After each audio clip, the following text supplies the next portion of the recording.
Well, hello, Mr. Marston. How are you? Fine, thank you. How are you? I'm fine, thank you. Did you meet my father? John Marston, this is my father, Drew McFarland. Pleasure to meet you, Mr. Marston. Please. So, my daughter informs me that you're here on some secret mission to remove some undesirables from the county. Something like that. I'm grateful for the hospitality, sir. Well, you know, we've lived here for 30 years now. Came here from the east. The land had never been settled. For 10 years, we fought the Indians. Tough men. Then we had outlaws, and we had drought, and we had smallpox, terrible winters, cholera. I buried more of my children than I raised. Sorry to hear that, sir. I've seen strong men wither and die under that unforgiving sun. That whole herds of cattle take sick and die. But I've never once doubted my life here. No, sir.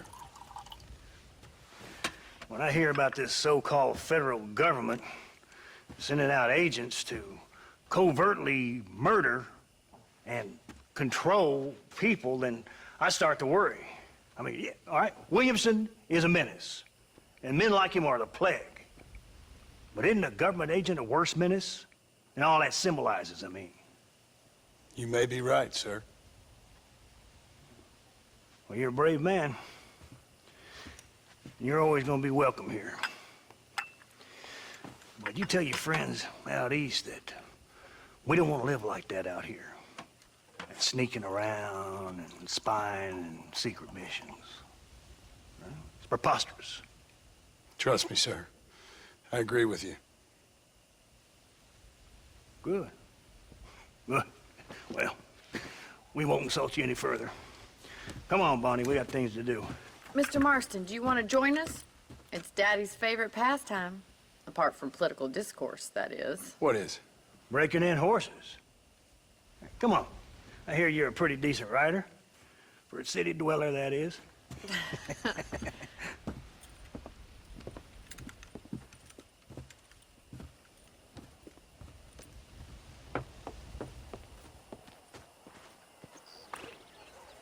You're gonna need this, Mr. Marston.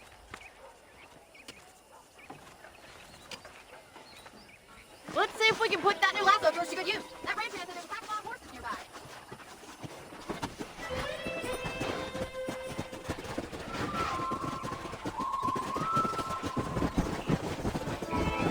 You sure have some interesting theories on what the government's doing, sir. They ain't theories, Mr. Marston. I saw the telegram Marshall got from Blackwater. It ain't exactly a state secret that sent you. Well, is he wrong? I saw those men from the train. The government can go to hell if you ask me. Those sons of bitches that steal a coin off a dead man's eye. Mr. Marston! He's right. Now, I don't know much about politics. Please, Paul, can we just enjoy I the know ride? we're only as free as they say we are. Power's like a drink. The more you have, the more you want. There's few men who can handle it. There's certain things in this country a woman could do much better if you ask me. I ain't gonna argue with that, Miss McFarland.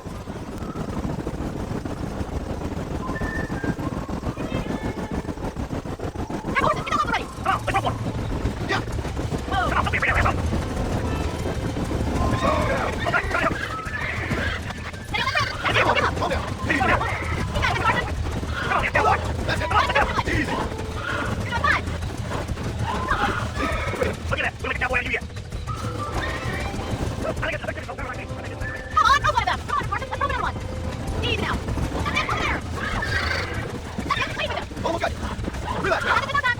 There's no feel too good. Come on, here we go. Relax. There you go! There you go. Look at that, you're a natural! Nice work! I think I'll do it for today. Look at that cramp! Whoa! I like your father. Glad! He's quite a character! You have a good life here. The life I want. For me and my family, I mean. We don't have a lot anymore. You have enough. It's one that gets so many folks in trouble. It'll sap your spirit and make you poor, but it's great, and it's decent. There's no better night's sleep than after an honest day's work. It's no wonder you look so tired, then. Some deck must be shy joker, Miss McFarland. Who would have thought you'd be such a natural at busting Broncos? That was fun. I think you could be a fine rancher one day, if you can bear to stop killing people for a living. Sure. Yeah! Well done, Mr. Marston. These are fine horses. Hey, Bonnie. Amos was saying some horses been spotted somewhere outside of Armadillo. Let's go, Mr. Marston. We can really do with those horses.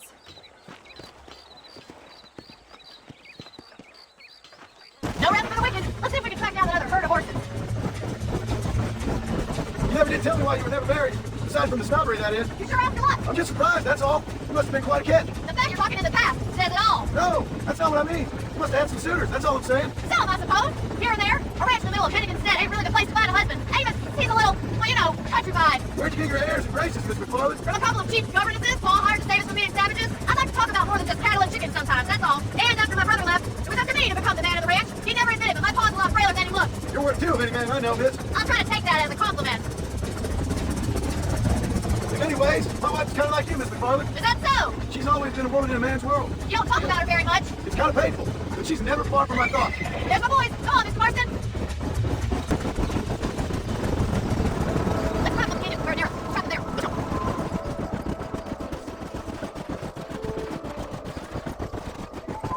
Yeah.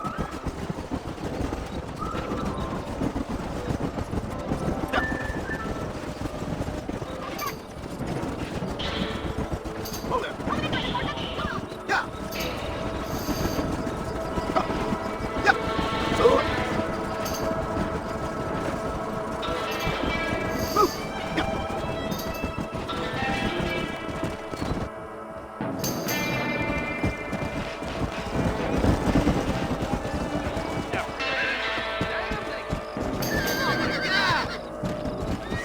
Looks like we got the lot of them. What magnificent animals they are. Hey, the stallion's getting away. Chase him down and bring him back.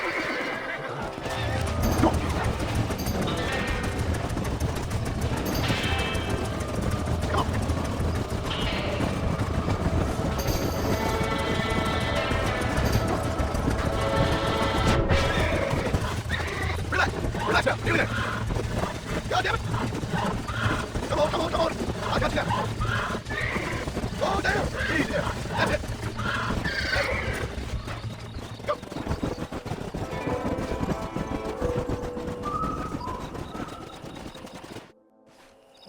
Thanks for your help today, Mr. Marston. We got some fine horses. You know, why don't you keep that stallion as your own, as a thank you from all of us? Thank you, ma'am. He's a fine animal.